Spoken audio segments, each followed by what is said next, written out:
네, 전쟁 같은 주식장 내일장에서 승리할 수 있는 전략을 제시해드리는 스타거즈 투나잇 진행을 맡은 임민소입니다. 네, 스타거즈 투나잇은 매일매일 1시간씩 여러분들과 함께 주식장에서의 전망, 내일장 전망을 알아볼 계획인데요. 다양한 창구가 열려 있습니다. 하단에 나가고 있는 플랫폼 통해서 그리고 너튜브 댓글창에 많은 의견 남겨주시면 저희가 소통을 통해서 많은 전략 제시해드리도록 하겠습니다. 먼저 첫 번째로는 작전명 시크릿 준비되어 있습니다.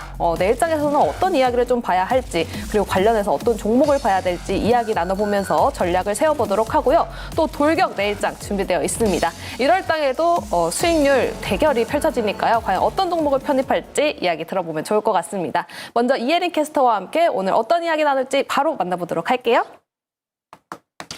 안녕하세요. 작전명 시크릿의 비밀 요원 이혜린입니다.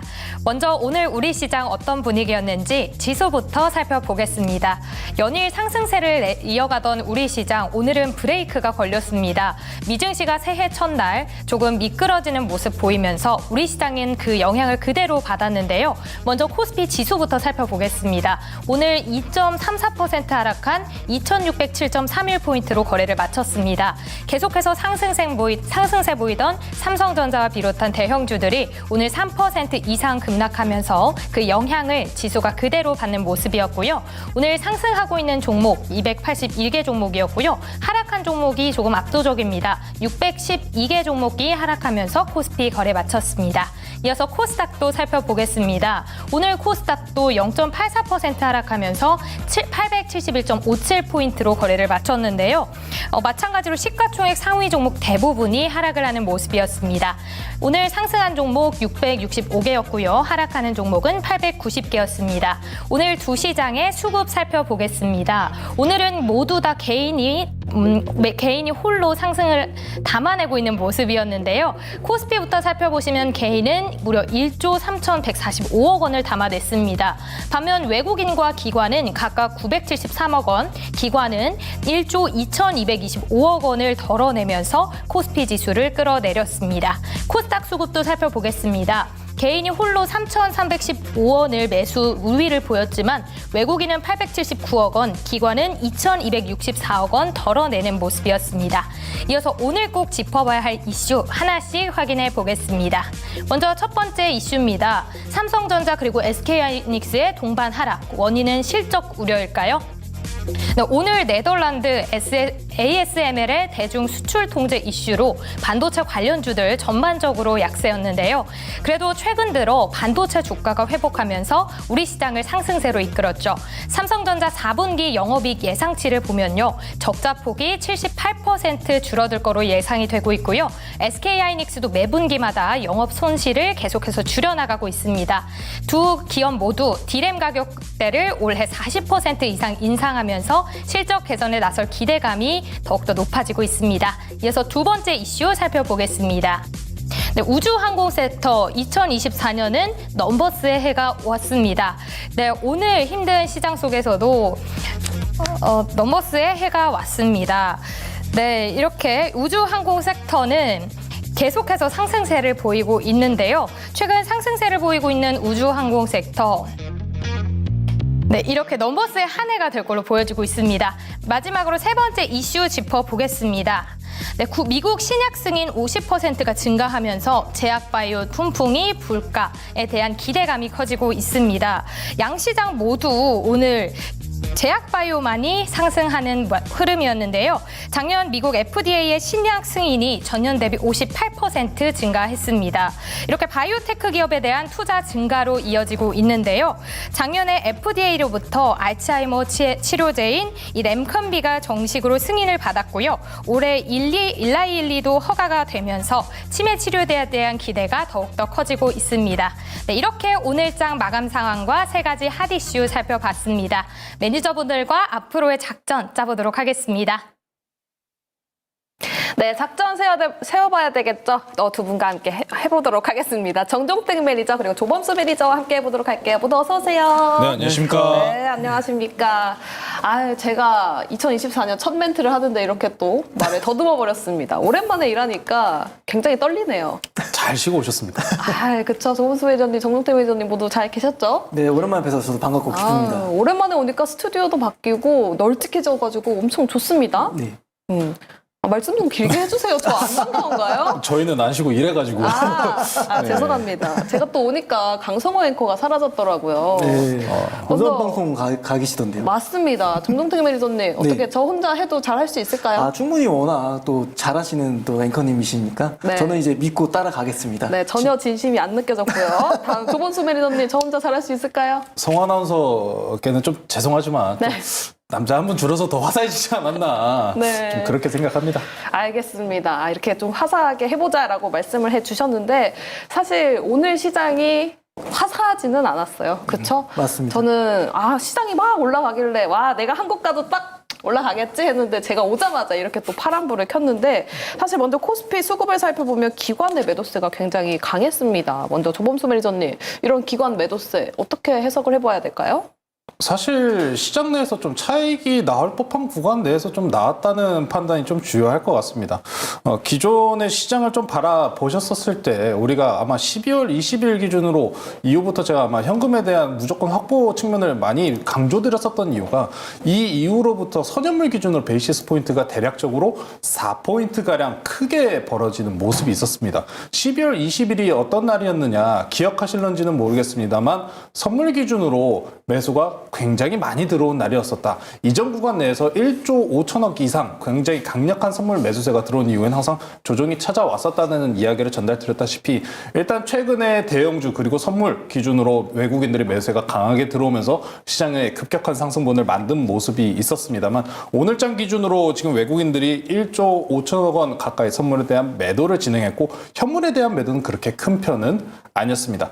선물에 대한 매도세 때문에라도 기관 측면에서는 같이 이제 프로그램적인 매도가 찾아온 것으로 보이고 현재 시장 내에서 반도체 내지는 대형주들 여타 이제 종목들 내에 어렵거나 아니면 안 좋은 소식군이 나온 건 아닙니다. 최근 전일 기준으로 나스닥이 이제 애플에 대한 매도 셀링이라든지 아니면 지정 확정 리스크가 부합되는 모습을 보였습니다만 이전 시장을 기억해 보시면은 지정 확정 리스크가 현재 시장 내에서 큰 재료로 받아들여지지 않은 모습도 있었으며 WTI 오일 특히나 유가 관련 이제 반등을 보셨을 때도 아직 시장이 인플레이션을 걱정할 만큼 그런 큰 변동성이 있었던 것도 아닙니다. 그러다 보니까 현재 고가권에서 최근에 너무 급등하는 모습을 보였기 때문에 조금 쉬어가는 구간이다라고 판단하시면 좋을 것 같고요.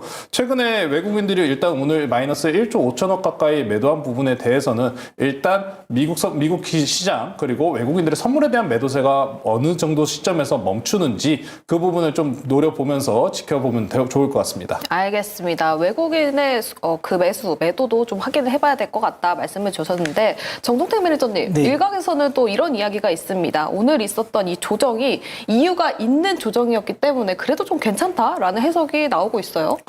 네, 우선은 전체적으로는 어차피 지수가 단기간에 빠르게 올라왔기 때문에 저도 아름다운 조정, 건강한 조정이라고 좀 얘기를 드리겠습니다. 우선 이제 전일 미국 증시를 보게 되면 다우지수 같은 경우는 장 막판에 좀 올리면서 좀 빨간불을 켜면서 마감했고요.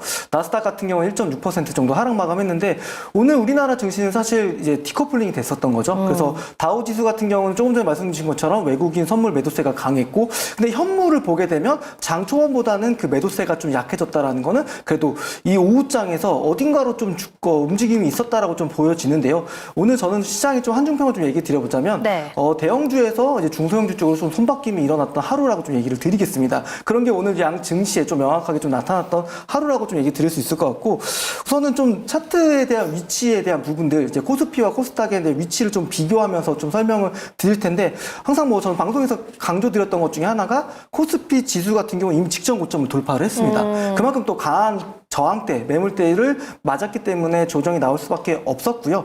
하지만 이제 코스닥 같은 경우에는 직전 고점이 이제 900포인트, 네. 저희가 이제 800포인트 달성을 했고요. 네네. 저는 이제 다음까지 보고 있는 지수 포인트는 코스닥은 900포인트 정도 보고 있는데, 요 이제 코스닥 같은 경우 충분히 업사이드가 많이 열려 있습니다. 이 뜻은 지금까지 이제 대형주들이 지금 최근 보면 이제 외국인들이 선물 매수에 강했거든요. 네. 그럼 대체적으로 모든 종목들을 좀 상방을 열어놓고 로테이션이 좀 돌았던 순환매인데, 지금부터 같은 경우 제가 보기엔 좀 약간 분위기가 달라졌고 중소형 쪽에 수급이 좀 강하게 들어가는 시장이지 않을까라고 보여지고요. 아무래도 그런 부분들 본다고 했을 때는 어닝 시즌이기 때문에 네. 실적도 잘 나온 중소형주들 위주로 랠리가 좀 펼쳐질 겁니다. 오늘 뭐 이따도 얘기 드리겠지만 반도체 소위 말하는 대장주들이 오늘 많이 쉬었고요. 뭐 STI라는 기업은 8% 가까이 하락 조정을 받았습니다. 하지만 뭐 KC텍이라는 기업은 3분기에 좋은 실적 발표하고 주가가 계속적으로 랠리를 펼치고 있고, 오로스 테크놀로지는 4% 가까이 올랐고, 어제 이제 200% 무상증을 발표한 제우스라는 기업도 오늘 뭐 고가 기준 한 7% 가까이 올라갔던 흐름들을 보였습니다. 이런 부분들이 사실 반도체 업종에 한해서만 나오고 있는 건 아니고요. 바이오주라든지 오늘 뭐 이따 얘기되죠, 우주항공 쪽에서도 뭐 AP 위성 같은 기업은 상한가 터치를 했었거든요. 네. 그만큼 실적이 뒷받침되고 있는 중소형주들이 랠리를 펼칠 수 있는 시장이다. 뭐 지난번에 나와서 제가 1월 효과라는 부분들의 얘기를 좀 드렸는데, 1월 효과라는 건 별다른 호재 없이 1월 달에 시장이 좀 강하다는 부분인데, 특히 중소형주들이 초과 수익을 거둘 수 있는 시즌이 바로 1월입니다. 그렇기 때문에 제가 이따 뭐 포인트 있게 얘기하면 중소형주, 그리고 실적 기대감, 그리고 재료 모멘텀 있는 이 3박자가 좀 갖춰진 미드 스몰캡을 좀 공략하신다고 한다면 지수를 좀 이길 수 있는 주가 수익을 보여줄 수 있는 어떤 기업들을 잘 컨택해 나갈 수 있다고 얘기 드리겠습니다. 알겠습니다. 지수를 이길 수 있는 종목들을 선택하는 게 굉장히 좋을 것 같다라고 말씀을 주셨는데, 근데 지금 또 1월 달 주도주 경쟁이 펼쳐질 거다 이런 얘기도 있어요. 정동택 매니저님은 대형주보다는 중소형주가 조금 단기적으로는 흐름이 좋을 거다라고 보시는 거예요? 네, 아무래도 이제 대형주 같은 경우는 이제 증권사에서 커버도 많이 하잖아요. 리포트도 많이 나오고. 네. 하지만 중소형주들 같은 경우는 사실 좀 뭐 인력적인 제한도 있고, 그리고 이제 제도적으로 제도권에 있는 증권사에서는 뭐 중소형주 커버하기에는 분명 한계치가 있거든요. 네. 그 파트에 대한 뭐 인력적인 부분도, 멤버스에 대한 인력적인 부분도 있을 거고요.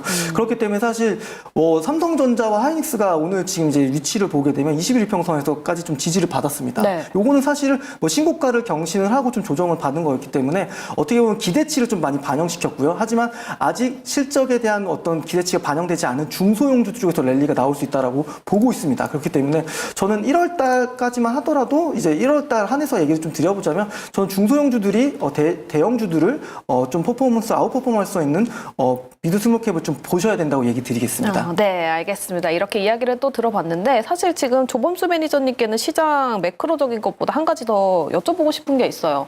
방송 시작하기 직전에 와, 이 이슈가 나왔다고 하면서 저한테 말씀을 주셨는데, 보니까 1월 모든 비트코인 현물 ETF 승인 거부 전망 이야기가 나왔다고 합니다. 또 우리 스타거즈 투나잇이 내일장 전략을 제시해드리다 보니까 이렇게 밤에 나온 이슈도 말씀을 드려야 될 것 같은데 어떻게 보십니까? 사실 암호화폐 기대감이 1월 중에 또 이제 승인이 된다 안 된다라는 이야기가 좀 많았었던 만큼, 이번에 이제 승인 안 될 가능성이 높다라고 나온 부분은 참 안 좋은 분위기에 이제 불난집에 기름을 붓는 격이 아닌가 싶습니다. 그와 함께 지금 나스닥 선물 시세 같은 경우에도 마이너스 0.67% 가량 하락세를 보이고 있는데요. 네. 일단 오늘 특히나 일단 우리나라 시간 기준 내일 4시 통화 의사록이 또 발표가 되기 때문에 그 전까지 일단 하락세가 좀 진정되길 좀 바라면서 시장을 바라보셔야 될 것 같습니다. 특히나 비트코인 같은 경우에 시장 내에서 유동성을 강하게 책임지는 섹터인 만큼 이 비트코인의 하락세가 어찌 보면 유동성이 축소되는 건 아니냐라는 생각도 하실 수 있겠지만, 사실 저희가 원하는 거는 이 비트코인 시장이 만약에 축소가 된다, 단기적으로 눌린 구간이 나온다 하면은 이 자금이 재차 다시 주식시장으로 유입을 되는 기대감까지 가져가면서 이번 조정이 정말 오히려 유동성 자금에 대한 팽배한 주식시장에 또 좋은 현금이 들어올 수 있는 기회로 판단하면서 이번 조정 잘 어떤 종목을 담을지 이 여부를 꼼꼼하게 지켜보면 좋을 것 같습니다. 알겠습니다. 어쨌든 두 분의 의견을 종합을 해보자면 좋은 종목을 고르는 게 가장 중요할 것 같습니다. 그럼 작전명 시크릿 통해서 어떤 종목 골라볼지 첫 번째 작전명으로 시작해보도록 할게요. 흔들려도 괜찮아 반도체입니다. 제가 없는 동안 삼성전자 그리고 뭐 SK하이닉스 크게 상승했다고 들었습니다만 삼성전자 8만전자를 한 400원 정도 남겨두고 다시 하락세를 보였다고 합니다. 삼성전자가 오늘 장에서 3% 넘게 빠졌고 SK하이닉스도 보니까 4% 가까이 빠지면서 마무리가 됐습니다. 조범수 매니저님 어떻게 뭐 실적에 대한 우려 이야기가 나오고 있는 건가요? 뭐 실적 우려라고 이야기하기보다는 아마 미중 무역 분쟁적인 부분에서 또 추가적인 피해가 일어나지 않겠느냐라는 이야기가 좀 나오는 편인데요.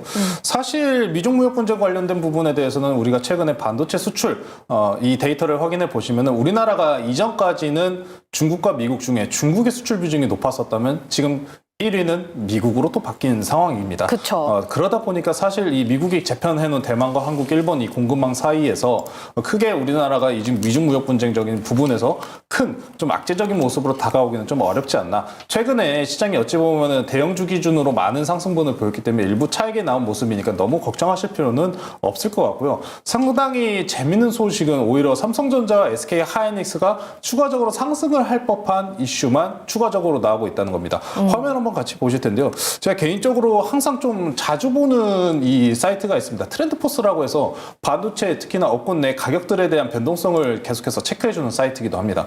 이 사이트에서 지금 무슨 이야기가 나오냐면은 1분기 1월달 내에 메모리 같은 경우는 16에서 20% 가까이 인상 가능성, 낸드 같은 경우는 50%를 인상할 수도 있다라는 루머들이 나오고 있습니다. 이에 대한 관점은 우리 여러분들이 잘 알고 계시다시피 투자 관점에서 최근 올라간 것 CXL 그리고 제일 중요한 거 결국에 AI지 않습니까? 그쵸. AI로 인한 수요로 인해서 이제 어느 정도 반도체 재고에 대한 감산 효과가 직접적으로 찾아왔고 감산 효과가 직접적으로 찾아온 다음에 이제 추가적인 인상을 통해 가지고 더욱이 상승에 대한 가능성을 암시를 하고 있는 모습이기 때문에 오히려 지금 구간 내에서 삼성전자와 SK하이닉스가 눌리는 구간은 상당히 기회로 보시면 좋을 것 같습니다. 이게 정말 재밌는 포인트는 작년에도 1분기 내에서 삼성전자와 SK하이닉스가 감산 효과를 이야기하면서 시장 내 바닥권을 만들면서 올라갔던 모습이 있습니다. 자료 중에 지난번에 기억하실는지는 모르겠습니다만 제가 이제 1월달 관련해서 12월달에 이제 미국장 기준이긴 합니다만 12월달에 급등한 랠리가 나온 다음에 1월달의 상승 비율은 이전에 대비해서 많이 낮아진다라는 말씀을 전해드렸다시피 이 1월달에 일단 약간의 조정폭이 나온 이후 2월달 내지는 1분기 종합적인 상승률은 어땠느냐라면 하면은 70% 내지는 2.6% 가량 1월달에 조정을 만들고 크게 올라가는 모습이 있었습니다. 그러다 보니까 이 반도체 시장 내에서는 지금 아직도 호재거리가 많이 분분하게 나오고 있는 구간이고 현재 구간 내에서 정말 중요한 포인트는 아마 그러면은 내가 들고 있는 HBM은 언제 가나요? 네. 삼성전자, SK하이닉스 눌리니까 네. 얘네도 같이 눌리잖아. 언제 가요? 이게 지금 굉장히 아마 토픽일 것 같은데 CXL이나 아니면 온디바이스 쪽은 계속 갑니다. 이게 재료가 기준적으로 따져봤을 때 이제 일정까지 좀 보시면서 가야 돼요. 일정까지 보시면서 가야 되는데 네. 우리가 온디바이스 내에서 가장 많이 기대를 했었던 게 갤럭시 S24 온디바이스 AI로 통역을 한다라는 부분일 겁니다. 지금 최근에 좀 일정이 좀 빨리 당겨졌어요. 사실 뭐 1분기 내 뭐 2월, 3월이라는 얘기도 있었는데 1월 17일 날 기준으로 언팩 행사를 한다는 이야기가 나왔고 갤럭시 S24의 이 스펙이 정확하게 공개가 되었습니다. 뭐 메모리는 우리가 원했던 것처럼 추가적인 부분으로 메모리 이제 이익률이 향상에 대한 부분까지 기대할 수 있는 메모리 용량 증가까지는 나오지는 않았습니다.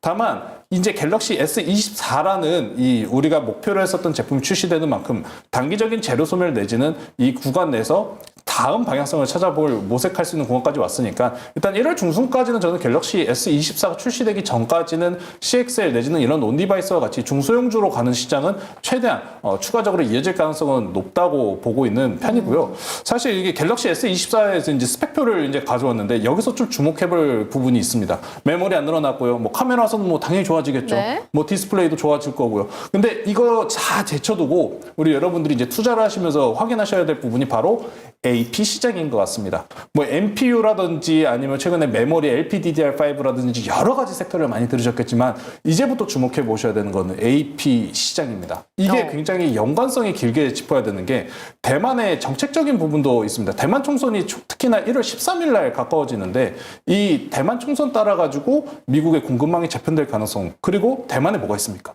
TSMC. 그렇죠. 파운드리가 있지 않습니까? 파운드리 점유율 50% 이상이 넘는 TSMC가 있는데 만약에 그럼 우리가 시나리오를 좀 써봐야 돼요. 만약에 친중파가 득세를 한다면 어떻게 될까요? 저는 단기적으로 빠졌다가 오히려 대한민국 수혜를 입을 것 같습니다. 왜? 파운드리라는 거 TSMC랑 삼성전자밖에 없어요. 네. 점유율이 삼성전자가 2위입니다. 오히려 반사수혜적인 모습까지 좀 기대할 수 있기 때문에 여기서 그래서 주목해야 될 점은 뭐냐? AP입니다. AP 정확하게 삼성전자는 엑시노스. 그리고 갤럭시 S24인 총 두 가지가 들어갑니다. 국내 시장은 엑시노스, 미국 시장은 스냅드래곤이 들어갑니다. 퀄컴에.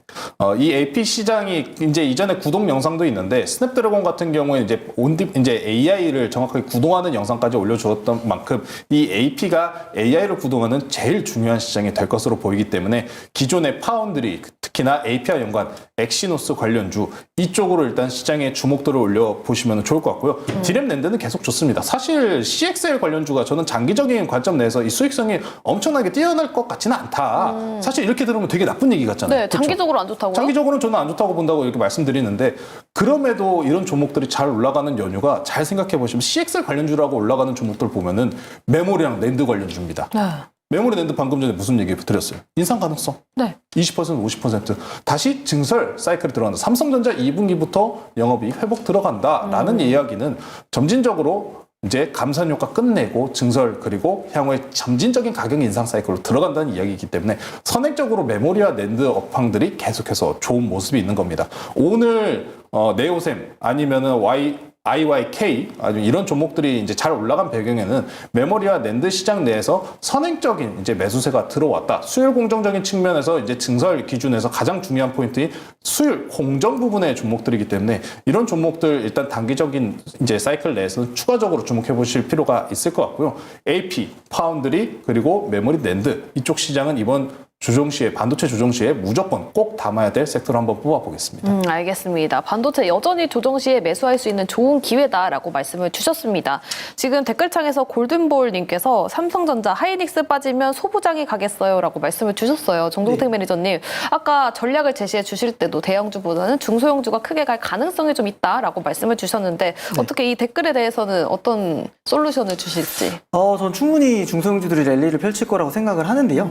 뭐 이제 차트 화면 보면서 종목별 좀 비교를 좀 해보면서 설명을 좀 드릴게요. 네. 조금 보시면 이제 PSK 홀딩스인데 PSK 홀딩스 보게 되면 오늘 주가가 7% 정도 좀 하락을 했죠. 그리고 또 다른 기업 중에 하나가 이제 STI라는 기업도 전체적으로 추세를 좀 계속적으로 우하향하고 있습니다. 뭐 이스페타시스도 오늘 5% 정도 좀 밀렸고요. 근데 이제 KC텍이라는 기업을 보게 되면 오늘 주가가 계속적으로 강세 모습을 보이고 있죠. 그러니까 뭐 KC텍, 오로스테크놀로지, 제우스 이런 기업들은 전체적으로 다 3분기 좋은 실적을 발표했고요. 이제 분기 보고서 제출한 이 시점부터 계속적으로 지금 주가는 좀 올라가고 있는 모습들을 확인하실 수 있죠. 뭐 KC텍도 마찬가지고 그리고 어제 뭐 물론 강했고요. 뭐 어제도 강했던 이제 원익 QNC 좀 얘기를 좀 들어보자면 물론 이제 커츠에 대한 가격 인상 부분도 있고요. 그리고 이 기업은 오늘 같은 날에도 조정을 크게 안 받았습니다. 네. 다시 한 번 더 출발할 수 있다는 부분들을 충분히 뭐 주가적인 측면에서 좀 얘기를 좀 드릴 수 있고 뭐 조금 더 한 가지 좀 첨언을 좀 드려보자면 저는 이제 4분기 어떤 수출 데이터 한번 확인해 보시는 게 좋을 것 같아요. 그러면서 저는 사실 무료 방송 쪽에서 제가 얘기를 드렸던 부분 중에 하나가 어떤 부분이었냐면 이제 SAIC 이제 링 만드는 좀 회사를 좀 얘기를 드릴 텐데 네. 우선은 지난달에 좀 편집을 했던 종목이죠. KNJ 라는 기업도 있고요. 이 기업 같은 경우는 뭐 보시면 추세는 크게 무너뜨리지 않았습니다. 예, 좀 횡보하고 있고 요 물량 소화하면 다시 한번 또 출발할 수 있고요. 또 비슷한 기업 중에 하나가 머티리얼즈 이 기업도 보면 어제 시세 났는데 오늘도 또 어떻게 보면 어제 종가보다 높게 형성됐고요. 물론 이제 대장이라고 할 수 있는 TCK는 좀 눌렸습니다. 그렇기 때문에 지금 같은 경우에는 대형주보다는 중소형주들 좀 위주로 보고 수출 데이터가 4분기에 잘 나왔던 기업들 그런 기업들은 이번 4분기에도 또 좋은 실적 발표하는데 발표가 예상이 되는데요. 주가 위치도 낮다고 한다면 기대 수익률과 목표 수익률 높이 가져갈 수 있는 기업들이 될 거라고 얘기를 드리겠고 저는 그런 얘기도 같이 좀 얘기를 드리고 싶어요. 그래서 지금 같은 경우는 이런 종목들을 잘 좀 서치해서 좀 포트에 넣어놓는다면 1월 시장에 흔들려도 그런 기업들은 좀 최소한 20% 정도 넘는 상승률을 보이지 않을까? 그렇기 때문에 어닝 시즌답게 실적주를 잘 찾아나가는 전략이 매우 중요한 월이라고 얘기 드리겠습니다. 알겠습니다. 정종택 매니저님도 이 반도체에 대한 전망이 굉장히 후합니다. 네. 그렇기 때문에 어떤 종목을 보는지 굉장히 중요할 것 같은데 먼저 정종택 매니저님 혹시 반도체 내에서 지금 보시는 종목 있으실까요? 네. 조금 전에 얘기 드렸던 이제 KNJ 좀 얘기를 드리겠고요. 네. 사실 뭐 TCK 같은 기업은 이제 분쟁 이슈가 하나 있습니다. 법적 이슈가 좀 하나 있는데 KNG는 그런 걸 좀 피해서 기술력이 있는 좀 회사고 뭐 지난달에 편입을 했던 종목이긴 하지만 언제든지 저는 또 다시 준비돼서 이번 달에도 편입할 수 있는 종목일 텐데 3분기 누적으로 영업이 좋았다고 얘기 드렸고 그리고 4분기에도 한 30억 정도가 나온다고 한다면 업황은 안 좋았지만 이 기업은 올해도 사상 최대 실적이 기대되는 기업입니다. 그러니까 실적에 대한 좀 주안점을 둬서 반도체 기업들을 찾아나가는 전략이 중요할 텐데요. 대장주들은 이미 주가에 많이 반영됐다고 얘기 드렸기 때문에 그 기회가 상대적으로 중소형주 기회 쪽에서 많다고 얘기 드리겠습니다. 네, KNJ 말씀을 해주셨습니다. 이번 달에도 굉장히 좋게 보신다라고 말씀을 주셨는데 과연 돌격 내일장에서 이 종목을 가지고 왔을지 보시면 좋을 것 같고요. 다음 조범소 매니저님도 반도체에 대해서 보시는 종목 따로 있으실까요?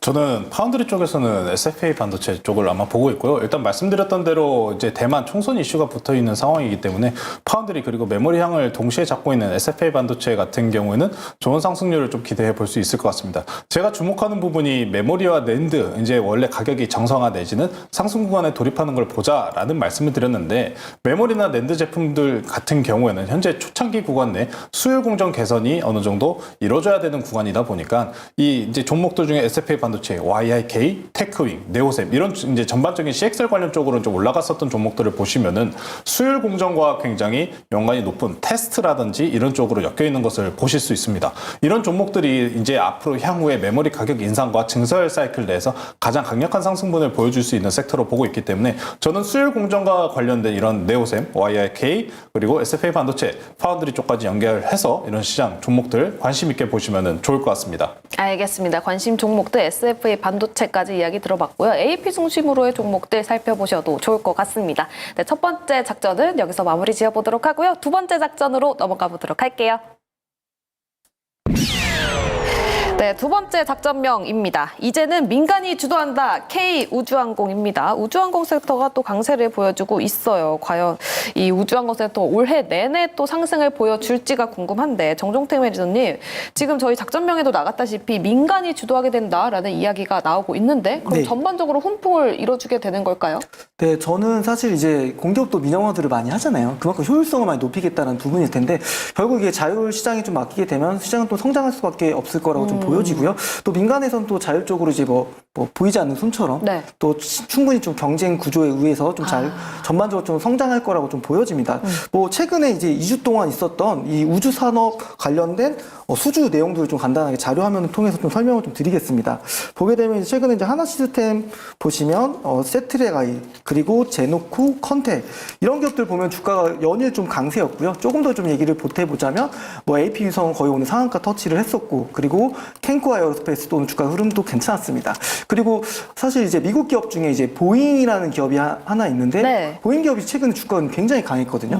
근데 보잉한테 이제 티어 1, 2로 좀 구분을 할 텐데 티어 1 기업들은 이제 동력 장치를 공급하는 기술력 있는 회사들이고요. 그리고 티어 2 같은 경우는 비행기에 들어가는 시트 이런 것들을 좀 만드는 회사일 텐데 뭐 이런 기업들도 보게 되면 아스트도 뭐 어제도 강했고 오늘도 강했다가 좀 윗꼬리가 달리긴 했지만 또 실적에 대한 부분들 그리고 재무적인 안정성의 부분들이 개선의 모습을 보여주면 추가적인 또 주가 움직임들도 긍정적으로 좀 나올 수 있다고 좀 생각이 좀 들고 있습니다. 그래서 뭐 방산이나 우주항공 쪽 이런 쪽은 계속적으로 많이 쉬었기 때문에 이제 실적 개선의 기대감들이 좀 주가가 많이 좀 끌어올릴 수 있는 부분이 될 거라고 좀 생각이 좀 들고 있고 뭐 이번 뭐 9일날 예정되어 있는 국회 본회의에서 또 우주항공청 아무래도 이제 정부 정책에서도 이제 컨트롤 타워할 수 있는 기구가 또 만들어진다고 한다면 또 정책이 방향성을 잡고 민간이 또 따라가는 이런 또 민간과 공 쪽이 좀 잘 상호작용하면서 충분히 커 나갈 수 있는 부분이라고 좀 생각이 들고 있습니다. 근데 사실 여기에서도 제가 얘기 드리고 싶은 부분은 사실 실적이라는 측면을 좀 얘기를 좀 드리고 싶어요. 그러니까 AP 위성 같은 경우는 사실 작년에 템버거가 넘어갔던 굉장히 시세를 크게 분출했던 종목인데 그만큼 다 주가가 다 내려왔죠. 왜냐하면 실적에 대한 기대치에 못 미쳤기 때문에 적자도 기록했고 하지만 3분기에 괄목할 만하게 좋은 영업이익을 거뒀고요. 그 3분기에 좋은 실적이 4분기에도 이어질 거란 기대감이 오늘 또 유독 주가가 좀 강하게 올라갔을 거라 좀 보여지고 있고 뭐 오늘 제가 좀 관심주로 얘기 드리고 싶은 기업은 이제 코츠 테크놀로지라는 기업도 있습니다. 네. 이 기업 같은 경우는 재작년이죠. 그리고 재작년에 보면 이제 영업이익이 한 27억 그리고 28억 연간 기준으로 그렇게 정도 기록을 했는데 이 회사 작년 3분기 영업이익이 50억이었습니다. 네. 그래서 실적만 잘 찾아가면 중소형주 안에서도 큰 수익 낼 수 있는 종목들 많으니까요. 거기에 계속적으로 좀 포인트를 맞춰서 이런 1월 시장을 좀 대응하시면 되겠습니다. 네, 알겠습니다. 우주항공 관련 섹터 내에서 실적 관련 종목을 찾아보면 좋다고 말씀을 주셨는데요. 그중에서도 코츠 테크놀로지 주목해보자라고 말씀을 주셨습니다. 조범수 매니저님, 방산 이야기를 좀 나눠보려고 하는, 방산이 아니라 우주항공이죠. 방산이랑 엮어서 이야기를 해보려고 하다 보니까 방산이 먼저 나갔습니다. 사실 항공우주 관련 쪽 하면은 방산이랑 좀 엮여 있다 보니까 그쵸. 사실 뭐 방산주라고 불러도 뭐 부담은 없을 것 같은데 사실 저는 생각이 조금 이제 추가적으로 보면 정 매니저님께서 이제 엄청 좋은 포인트를 잘 잡아주셨는데 최근에 이제 이 어찌 보면은 시장이 안 좋은 시장입니다. 안 좋은 시장이고 최근에 앞서 11월에서 12월에서 뭐 이제 CXL 온디바이스 가고 그중에 갔었던 게 정치 테마주 총선주들 계속 가지 않았습니까? 근데 지금 보시면은 최근에 오늘 기준으로도 올라온 종목들 보시면은 출산 관련주 항공우주, 이제 우주항공, 그리고 네. 뭐 이제 최근에 이제 원정원 쪽도 이제 꿈틀꿈틀하는 모습 있죠. 이 세 가지 다 기억해 보시면 뭡니까? 정부 정책주입니다.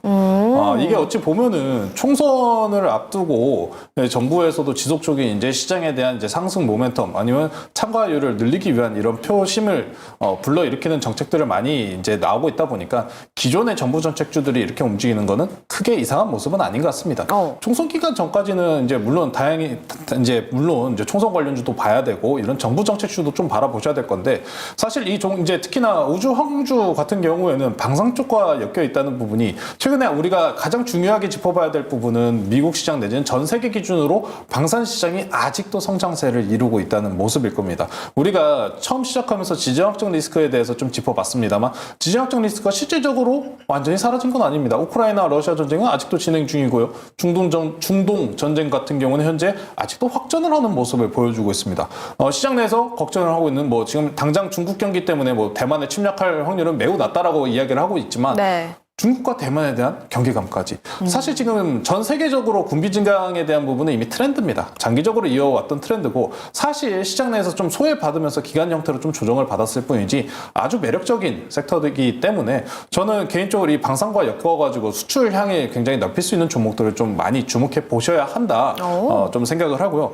그래서 오늘 좀 관심주가 이제 한국 쪽 이 항공우주 같은 경우는 방금 말씀드렸던 것처럼 한국 항공우주를 좀 가져왔습니다. 한국 항공우주. 네, 이제 방산 쪽으로도 수출에 대한 데이터로 굉장히 좋은 모습을 나타내고 있고 12월 달에 기억하실런지는 모르겠습니다만 외국계 증권사에서 우리나라 방산주들 눈여겨봐야 한다라는 레포트가 나왔었던 만큼 이 항공우주, 항공 관련주들이 그런 만큼 두각을 나타내고 있다라고 보시면 좋을 것 같습니다. 방산 같은 경우에는 사실 좀 어찌 보면 단편적으로 좀 악재성으로 보시는 모습도 많겠지만 실적주로 바라보시면서 가시면 좋을 것 같습니다.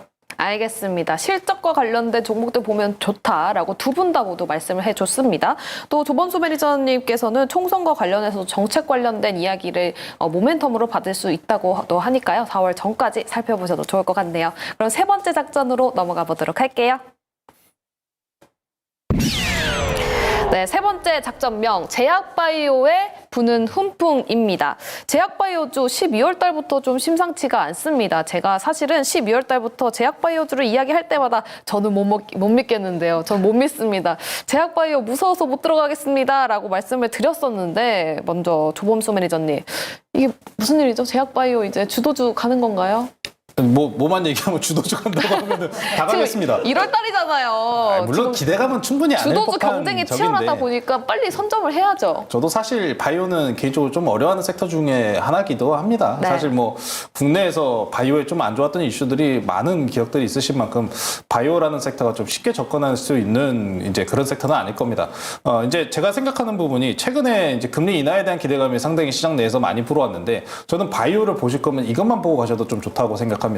예를 들어서 바이오 같은 경우에는 외부 자금을 투자 자금을 끌어와서 집행을 하다 보니 이런 고금리 구간에서 상당히 취약한 모습을 보입니다. 그러다 보니까 12발행 내에서 풋옵션에 대한 청구라든지 아니면은 경영진이 바뀌는 이런 형태를 많이들 찾아보실 수 있는데 그런 식으로 바이오가 좀 어느 정도 기업 내 부실 내지는 좀 너무 안 좋은 상황에 처해 있다 그런 종목들만 일부 거르고 가시면 좋습니다. 그러다 보니까 실질적으로 바이오 투자할 때 가장 좋은 거는 대형주를 투자하는 게 가장 안전한 방법이겠죠. 뭐 최근에 많이 올라가는 종목들을 보셔서 삼성바이오로직스 아니면 셀트리온 대형주 위주로 좀 많이 올라가는 모습도 보이고 있기 때문에 바이오 같은 경우에는 사실 일단은 트렌드를 좀 쫓아가는 게 중요할 것 같습니다. 이게 호랑이 없으면은 여우가 왕이라는 얘기를 하듯이 반도체가 눌리니까 제약바이오 특히나 이쪽으로 쏠리는 모습도 이제 시장 내에서 확인해 보시면은 이게 재밌는 포인트가 우리가 앞에서 지켜봐줬을 때 미국 장내에서 나스닥은 빠지는데 S&P랑 다우는 덜 빠졌습니다 라는 이야기를 했었던 이유가 네. 이게 미국 장에서도 지금 바이오가 반도체 대신에 올랐습니다. 그 모습 때문에라도 지금 버틴 게 있었는데 사실 이제 바이오 종목들을 이제 보실 거면 앞에서 말씀드렸던 것처럼 뭐 땡땡땡 종목 뭐 CB 아니면은 풋옵션 경영진 이슈 뭐 이런 거 검색해 보시면 종목들은 나오니까 그 정도에서 한번 한 차례 필터 거치시고 다음에 이제 종목들을 보시면서 어떤 걸 봐야 되나 결국에는 또 JP모건 이제 헬스케어 컨퍼런스로 좀 지켜보셔야 될 것 같습니다. JP모건 헬스케어 컨퍼런스 중에서도 저희가 좀 일단 정부 정책 쪽으로 이제 방향성을 맞추자면은 네, 고령화 쪽과 연관된 알츠하이머. 네, 알츠하이머 시장.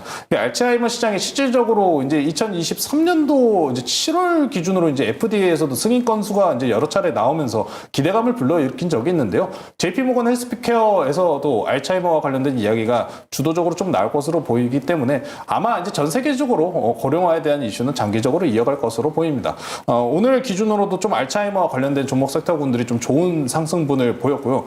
최근에 이제 알츠하이머라는 게 우리가 방금 고령화 이야기를 전해드렸었는데 네. 자료를 한번 보시면은 이게 대한민국 알츠하이머 치매 발병률 추이라는 겁니다. 이게 지금 이제 대학연구원에서 지금 나온 표인데 지금 보시면은 이제 밑에 연령별 뭐 70에서 79세, 80에서 84세, 85에서 89세, 90세입니다. 연도별 비중으로 쭈르륵 올라간 건데 어느 나이대건 전반적으로 다 올라왔어요. 네, 전반적으로 쭉 발병률이 많이 올라오신 것을 볼 수 있습니다. 이 어찌 보면은 고령화 특히나 우리가 실버 투자라고 부르는 부분에서 아마 이 최대 수혜주가 알츠하이머가 될 것으로 좀 보이고 이 알츠하이머 시장은 점차 캐파를 늘려갈 것이기 때문에 이번에 JP모건 헬스케어 컨퍼런스에 참여하는 기업들 내지는 알츠하이머와 관련된 이 종목 섹터군들을 관심 있게 보시면은 좋을 것 같습니다. 알겠습니다. 고령화가 워낙 이슈다 보니까 알츠하이머 관련 종목들을 유심하게 봐도 좋다라고 말씀을 주셨는데 뭐 따로 종목은 있으신가요? 오늘 편입할 겁니다. 오늘 편입할 거예요? 오늘 편입할 거여서 사실 저도 반도체 정말 좋아하고 오늘도 반도체에 좀 하나 또 담을까 고민을 하고 있었는데 네.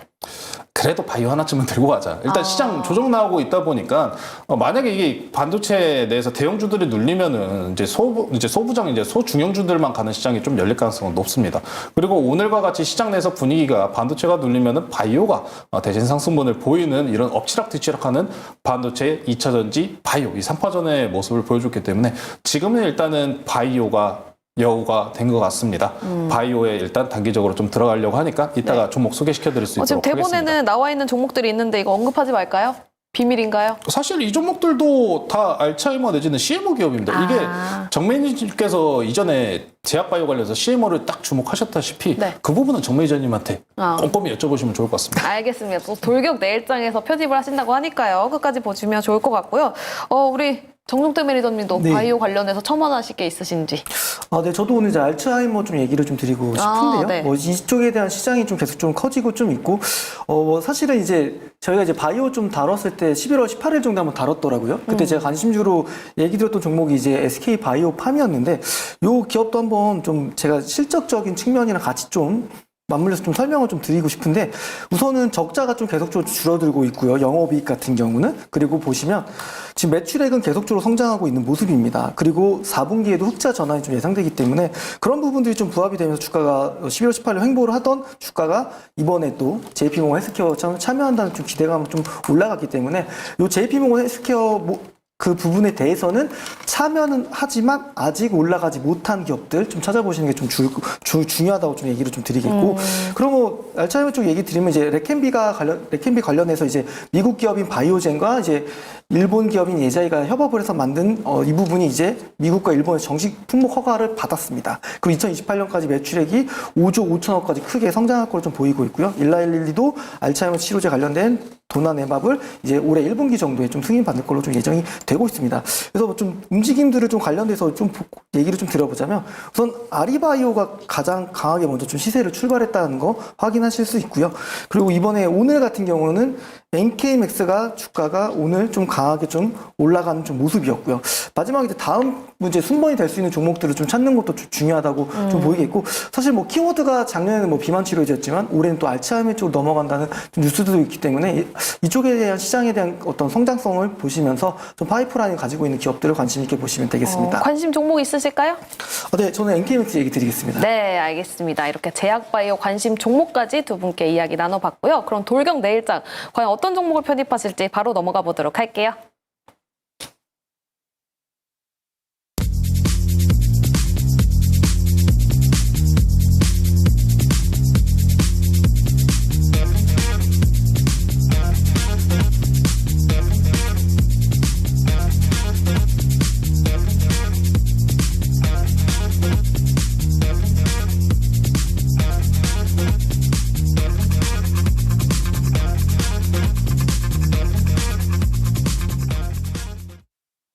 네, 돌격 내일장 바로 이어나가 보도록 하겠습니다. 먼저 바뀐 룰이 있다고 하는데요. 먼저 확인해 보도록 할게요.